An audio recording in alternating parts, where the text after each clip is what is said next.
विद्यार्थी मित्रांनो, आज आपण सम, विषम, मूळ या संख्यांचे वेगवेगळे प्रकार आणि त्या संख्या म्हणजे काय हे आपण अभ्यासणार आहोत।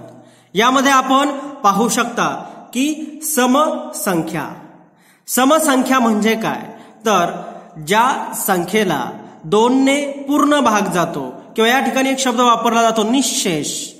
आता शेष म्हणजे राहिलेली गोष्ट, जी काही शिल्लक राहिलेली आहे किंवा जी बाकी आहे, बाकी किंवा शिल्लक, याला काय म्हटलं जातं, निःशेष। म्हणजे या ठिकाणी नि म्हणजे नाही आणि शेष, ज्या ठिकाणी शेष राहत नाही, बाकी राहत नाही, शिल्लक काहीही राहत नाही, त्याला निःशेष असे म्हटले जाते।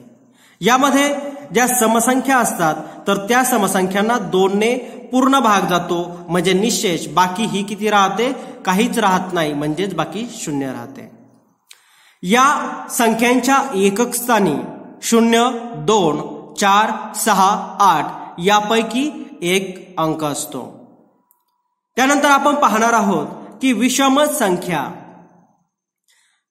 संख्या म्हणजे काय, तर ज्या संख्येला 2 ने भागल्यानंतर बाकी 1 उरते, 2 ने त्या संख्येला भाग दिल्यानंतर जे काही शेष राहणार आहे, या ठिकाणी निःशेष नाही तर शेष म्हणजेच बाकी 1 राहते, त्या संख्येला विषम संख्या असे म्हणतात। या ठिकाणी विषम संख्येच्या एकक स्थानी 1, 3, 5, 7, 9 यापैकी एक अंक असतो।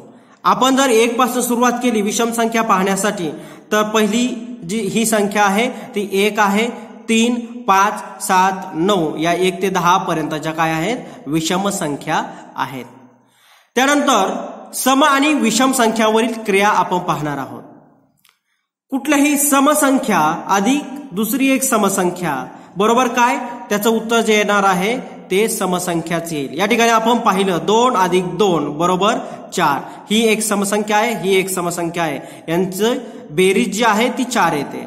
या ठिकाणी आपण 4 ही समसंख्या घेतली आणि 8 ही एक समसंख्या घेतली, दोघांची बेरीज केल्यानंतर आपल्याला काय उत्तर मिळालं, 12 ही समसंख्याच मिळाली। त्यानंतर आपण पाहू शकतो की समसंख्या गुणिले समसंख्या बरोबर काय, समसंख्या। या ठिकाणी 2 गुणिले 2 आहे, 2 ही समसंख्या आहे आणि दुसरी ही 2 समसंख्या आहे, या दोघांचा गुणाकार हा 4, ही समसंख्याच आहे। या ठिकाणी आपण पाहू शकतो 4 ही समसंख्या आहे गुणिले 2 ही समसंख्या आहे आणि यांचा जो गुणाकार आहे तो 8 आहे। नंतर समसंख्या जर कुठलीही समसंख्या म्हणजे x म्हणजे कुठलीही समसंख्या अधिक 2 जर केले तर त्या संख्येच्या लगतची पुढची समसंख्या आपल्याला मिळते। या ठिकाणी x ची किंमत किंवा x ही समसंख्या मानून आपण x ची किंमत किती आहे, 4 आहे किंवा 4 ही समसंख्या आहे, 4 अधिक 2 केल्यानंतर आपल्याला काय मिळतं, 4 च्या लगतची पुढची समसंख्या, कारण 4 च्या नंतर 5 ही समसंख्या नाही तर 6 ही समसंख्या आहे। आपण पुन्हा 6 ही समसंख्या घेतली आणि त्यामध्ये अधिक 2 केले, 6 अधिक 2 बरोबर 8, आपल्याला 4 च्या नंतर 6 ही समसंख्या मिळाली आणि 6 च्या नंतरची समसंख्या 8 ही समसंख्या आपल्याला मिळाली। या ठिकाणी आपण पाहू शकतो की समसंख्या ही x आहे वजा 2, कुठल्याही समसंख्येमधून 2 जर वजा केले तर आपल्याला त्या दिलेल्या संख्येच्या पाठीमागची समसंख्याच मिळते। या ठिकाणी आपण पाहू शकतो की 8 ही एक समसंख्या आहे, वजा 2 बरोबर 6 ही जी काही संख्या आपण या ठिकाणी पाहिलं की 8 च्या पाठीमागची 6 आहे, 6 च्या पाठीमागची समसंख्या 4 ही आहे। या ठिकाणी 8 वजा 2 6 ही आपल्याला 8 च्या पाठीमागची समसंख्या मिळाली। त्यानंतर 12 वजा 2 बरोबर 10 ही 12 च्या पाठीमागची समसंख्या आहे। त्यानंतर 26 वजा 2 बरोबर 24 ही 26 च्या पाठीमागची समसंख्या आहे। त्यानंतर आपण पाहू शकतो की विषम संख्या म्हणजे काय, आपण पाहिलेलं आहे की 2 ने भाग दिल्यानंतर ज्यांची बाकी 1 उरते आणि एकक स्थानी काय असतात, 1, 3, 5, 7, 9 यापैकी एक अंक असतो।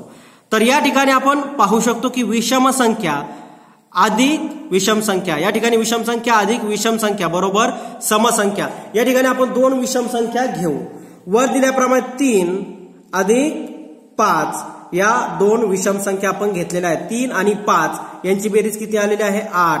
8 ही काय आहे मिळणारी समसंख्या आहे. म्हणजे कोणत्याही दोन विषम संख्यांची बेरीज ही काय येणार सतत समसंख्याच येणार.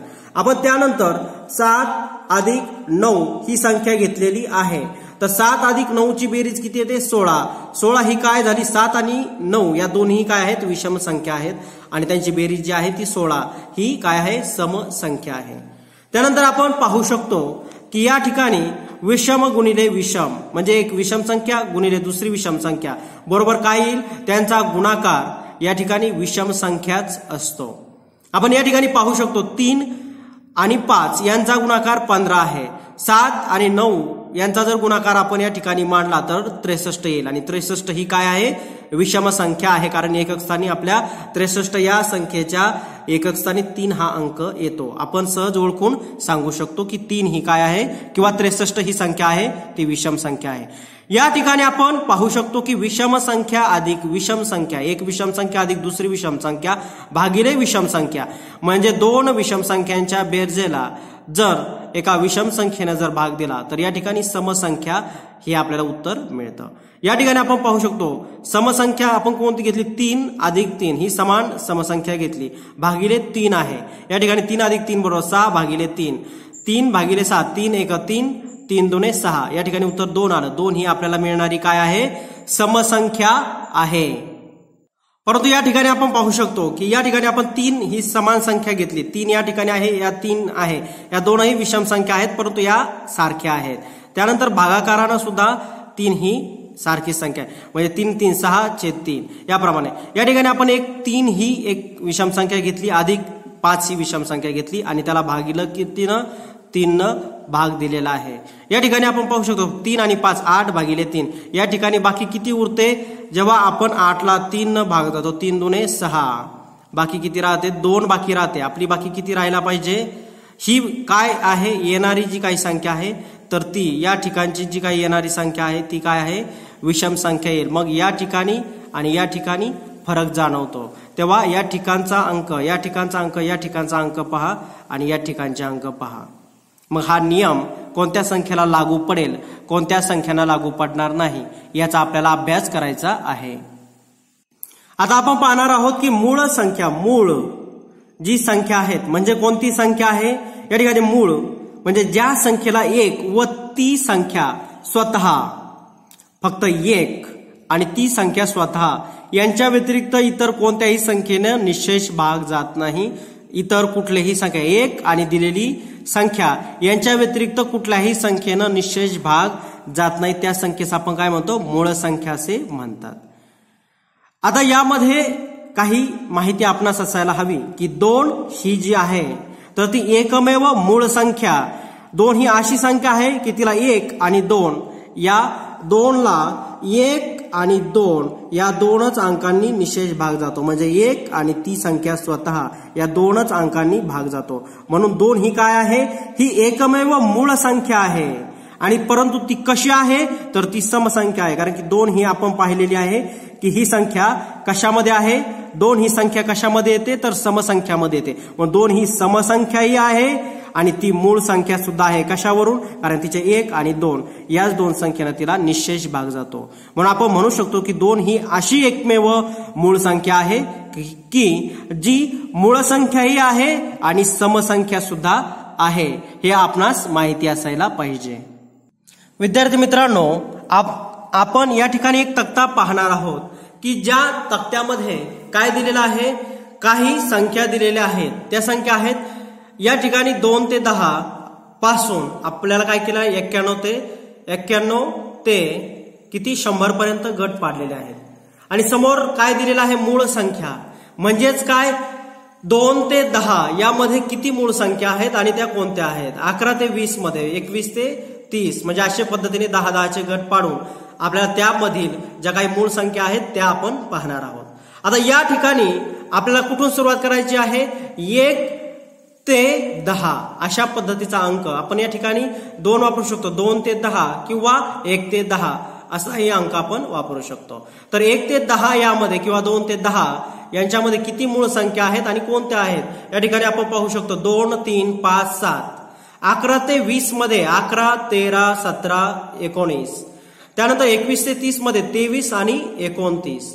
31 ते 40 पर्यंत 31 आणि 37. 41 ते 50 मध्ये 41, 43, 47. 51 ते 60 मध्ये 53 आणि 59. 61 ते 70 मध्ये 61 आणि 67. त्यानंतर 71 ते 80 मध्ये 71, 73 आणि 79. त्यानंतर 81 ते 90 यामध्ये 83 आणि 89 हे आहे. 91 ते 100 यामध्ये काय आहे 97 ही एकमेव संख्या आहे की जी मूळ संख्या आहे. या ठिकाणी आपण पाहू शकतो की 2 ही या ठिकाणी समाविष्ट आहे, कारण की आपण पाहिलं की 2 ही काय आहे समही आहे आणि मूळही आहे, म्हणून 2 घ्यायची. बाकी या सर्व संख्यांचा जर विचार केला तर यांच्या एकक स्थानी 3, 5, 7, 3, 5, 3, 5, 7, 9, 3, 7, 9 त्या ठिकाणी 3, 9 यापैकीच 1, 7 अशा पद्धतीचे आहे. म्हणजे 1 त्यानंतर 3, 5, 7 आणि 9 यापैकीच अंक असेल, दुसरा कुठलाही अंक नसेल. अपवाद फक्त 2चा आहे. म्हणजेच आपण यावरून म्हणू शकतो की ही समसंख्या आहे. 2 ही एकमेव मूळ आणि समसंख्या आहे. ही संख्या जर सोडली तर या बाकीच्या सर्व जे काही मूळ संख्या आहेत त्या काय आहेत विषम संख्या आहेत, हे आपण म्हणू शकतो. या ठिकाणी आपण अभ्यासू शकतो की संयुक्त संख्या अजून एक प्रकार आहे. संयुक्त म्हणजे दोन्ही पद्धतीच्या, म्हणजे नक्की कशा. संयुक्त म्हणजे 1 आणि 1 या दोघांना एकत्र आणणं याला संयुक्त करणं असं म्हणतात, म्हणजे एकत्र आणणं. पण आपण या ठिकाणी आपण संयुक्त संख्या म्हणजे अशा नक्की कोणत्या संख्या आहेत हे आपण पाहणार आहोत. त्यामध्ये ज्या संख्येस 1 ती संख्या स्वतः व इतरही संख्यांनी भाग जातो, पण तो कसा निश्शेष भाग जातो, त्यांना संयुक्त संख्या असे म्हणतात. आता या संयुक्त संख्यामध्ये 1 न तर जातोच, मूळ संख्यामध्येही जातो आणि समसंख्येमध्येही जाऊ शकतो. त्यानंतर संयुक्त संख्येमध्ये 1 न भाग जातो. प्रत्येक संख्या प्रकारामध्ये 1 न निश्शेष भाग जातो. त्यानंतर ती संख्या स्वतः आपण मूळ संख्येमध्येही पाहिलं आणि संयुक्त संख्येमध्येही तेच पाहिलं की ती संख्या स्वतः इथपर्यंत सारखंच आहे. परंतु याच्या नंतरचं जे वाक्य आहे व इतरही संख्यांनी भाग जातो. मग इतर बाकीच्या ज्या काही संख्या असतील, 1 असतील, 2, 4 असतील, संख्या जितक्या काही संख्या असतील त्या संख्यांनी भाग जातो, पण कसा निश्शेष म्हणजे बाकी शून्य राहते, अशा प्रकारचा भाग जातो. त्या संख्यांना काय म्हटलं जातं तर संयुक्त संख्या असे म्हटलं जातं. मग संयुक्त संख्या या अशा संख्या आहेत की त्या संख्यांना 1 नही भाग जातो, त्या स्वतः संख्येनं जातो आणि ती संख्या स्वतः अजून याच्यामध्ये ऍड होऊन इतरही संख्यांनी भाग जातो. अशा सर्व संख्या आहेत. आता आपण काही गोष्टी अभ्यासणार आहोत की 1 विषयी माहिती घेणार आहोत. 1 ही संख्या मूळ संख्याही नाही. आता आपण बघितलं की 1 ही संख्या काय आहे मूळ संख्याही नाही आणि संयुक्त संख्या सुद्धा नाही. आता आपण याच्या आधी पाहिलं की 1 ही मूळ संख्यांच्या तक्त्यामध्ये किंवा संयुक्त संख्यांच्या तक्त्यामध्ये कोणत्याही ठिकाणी आलेली नाही. म्हणून आपल्याला काय करायचंय संख्या मूळ संख्या आणि संयुक्त संख्या मोजत असताना 1 गृहीत धरायचा नाही किंवा 1 त्याच्यामध्ये मोजायचा नाही. म्हणूनच 2 ते 100 पर्यंत एकूण किती मूळ संख्या आहेत आणि किती संयुक्त संख्या आहेत तर 25 मूळ संख्या आहेत आणि 74 संयुक्त संख्या आहेत. आणि आपण यांची बेरीज केली तर यांची बेरीज आहे 5 आणि 4 9, 2 आणि 7 9. मग एकूण 1 ते 100 या ठिकाणी 2 ते 100 आहे. 1 ते 100 जर केलं तर किती आहेत 99 आहेत आणि 1 कोणती नाही या दोन्ही मध्ये मूळ आणि संयुक्त संख्यामध्ये. तर 1 ही संख्या या दोन्ही मूळही नाही संयुक्तही नाही, म्हणून 1 ही या दोघांमध्ये मोजलेली नाही. जर ही 1 मोजली तर एकूण संख्या किती येतील 100 येतील. परंतु मूळ विचारल्या आणि संयुक्त विचारल्या तेव्हा मूळ आणि संयुक्त यांची बेरीज 99 अशी येईल. या ठिकाणी आपण अभ्यासणार आहोत पुढील प्रकार जोड मूळ संख्या. जोड म्हणजे एकमेकींना जोडलेल्या किंवा जोडून आलेल्या. आणि मूळ संख्या या ठिकाणी मूळच संख्या असणार. या ठिकाणच्या ज्या काही संख्या आहेत त्या मूळ संख्याच आहेत, परंतु त्यांचं स्वरूप कसं असेल जोड्यांच्या स्वरूपामध्ये. म्हणजेच काय तर ज्या 2 मूळ संख्यांच्या मध्ये 2चा फरक असतो. म्हणजे त्या 2 दिलेल्या मूळ संख्यांची जर वजाबाकी केली तर आपल्याला मिळणारं उत्तर हे 2 येईल. म्हणजे 2चा फरक असतो. अशा जोडीतील मूळ संख्यांना जोडमूळ संख्या असे म्हणतात. या ठिकाणी आपण पाहत आहोत की 3 आणि 5 ही आहे, कारण पहिली जोडी कोणती आहे? 3, 5. दुसरी आहे 5, 7, 7, 11, 11, 13. त्यानंतर आहे 29 आणि 31. आता या ठिकाणी या ठिकाणी 7 आणि 11 ही नाही, तर 7 आणि 11 यांच्यामध्ये कोणत्या आहेत? 7, 9 आणि 9, 11 अशा 2 काय आहेत? जोडमूळ संख्यांच्या जोड्या येतील. या ठिकाणी 3 आणि 5. 5 मधून जर 3 वजा केले तर आपल्याला उत्तर येतं 2. 7 मधून 5 वजा केले तर उत्तर 2 येईल. 9 मधून 7 वजा जर केले तर उत्तर 2 येईल. 11 मधून 9 वजा केले तर उत्तर 2 येईल. अशाच पद्धतीने यांच्या जोड्यामधील फरक जो आहे, या संख्येतील फरक जो आहे तो 2चा असणार. आणि अशा जोड्या. त्यानंतर आहे 1 ते 100च्या दरम्यान जोडमूळ संख्यांच्या किती जोड्या आहेत? तर 8 जोड्या आहेत. हे पाठ करायचं आहे. 1 ते 100 दरम्यान जोडमूळ संख्यांच्या 8 जोड्या आहेत. आता आपण नवीन संकल्पना पाहणार आहोत की सह म्हणजे च्या बरोबर आणि मूळ संख्या म्हणजे मूळ संख्यांच्या बरोबर असा याचा अर्थ होतो. तर आपण व्यवस्थित ते पाहणार आहोत. दिलेल्या संख्यांच्या जोडीतील अंकांना फक्त 1 हाच सामायिक विभाजक असतो. म्हणजेच काय? जर दिलेल्या संख्या असतील, दिलेली संख्या आहे 5 आणि या ठिकाणी दिलेली संख्या 6 आहे, या दोघांनाही भाग देणारा एक समान अंक असतो. तर तो समान अंक या ठिकाणी कोणता आहे? तर तो फक्त 1 हाच अंक आहे. 1च्या व्यतिरिक्त दुसरा कुठलाही सामायिक अंक या दोघांमध्ये नाही की ज्यानं यांना भाग जाईल. तर या ठिकाणी आपल्याला तोच नियम पाहायचा आहे की दिलेल्या संख्यांच्या जोडीतील अंकांना फक्त 1 हाच सामायिक विभाजक असतो, विभागणारा असतो, तो फक्त असतो 1. दुसरा कुठलाही अंक या ठिकाणी आपण 5 न 6ला जर भाग द्यायचा असेल तर देऊ शकत नाही, 6 न 5ला देऊ शकत नाही. परंतु या ठिकाणी 1 न 5लाही जाईल आणि 1 न 6लाही जाईल. म्हणजे 1 सोडून दुसरा कुठलाही अंक यांचा विभाजक नसेल. या ठिकाणी आपण पाहू शकतो 10 आणि 11 आहे. यामध्ये सुद्धा 10 न 11ला जाऊ शकत नाही, 11 न 10ला जाऊ शकत नाही किंवा या दोघांनाही दुसऱ्या इतर कुठल्याही संख्येनं भाग जाऊ शकत नाही. या ठिकाणी फक्त 1 नच भाग जाऊ शकतो. म्हणून आपण यावरून निरीक्षण करू शकतो. या ठिकाणी 5 आहे, या ठिकाणी 6 आहे, या ठिकाणी 10 आहे, या ठिकाणी 11 आहे. यावरून आपण ठरवू शकतो की शेजारची 5च्या नंतरची 6 आहे, 10च्या नंतरची 11 आहे. मग आपण काय म्हणू शकतो यावरून निरीक्षण करून की 5, 6 या लगतच्या संख्या आहेत, एकमेकांच्या लगतच्या संख्या आहेत.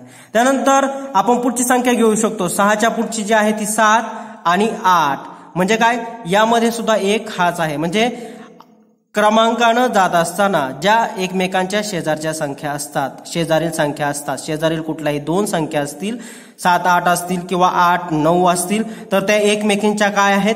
सहमूळ संख्या आहेत. काय आहेत? सहमूळ संख्या आहेत. हे आपल्याला लक्षात येऊ शकतं.